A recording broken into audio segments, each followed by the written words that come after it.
السلام عليكم، كي دايرين؟ لاباس عليكم؟ اليوم ان شاء الله جيت نشارك معكم طريقه تحضير طاجين ساهل بجلبانه وبطاطا والقرعه. غير تبعوا معايا المقادير وطريقه التحضير. غنديروا فيه بصيله، جوج بصيلات مشلوضين، غنجيبوا اللحيمه علاش قديتو لهذا الشكل هذا. وهذا الطاجين غديروا كلشي في خطره، كيجي تماما بحال ديال القهاوي بحال هكا. فيما كديروا الخضيره كديروا العطريه، غنحكوا واحد الفص ديال الثومه هكا، واحد المعلقه ديال الربيع، وغنحركو مزيان. غنبسبسو داك الربيع والثومه مزيان.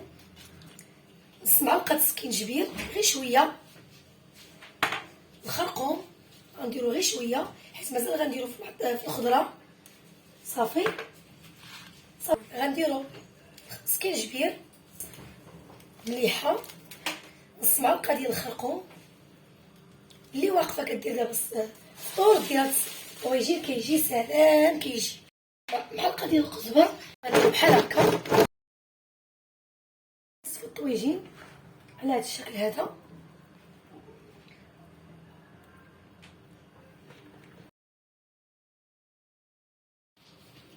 صافي غندير جلبانه،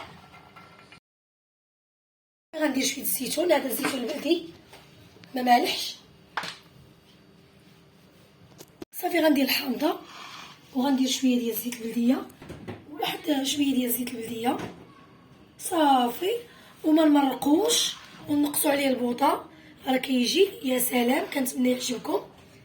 هذا هو الشكل النهائي ديال الطاجين ديال اليوم، كنتمنى يعجبكم وجا خاطر صدقوني غير جربوه.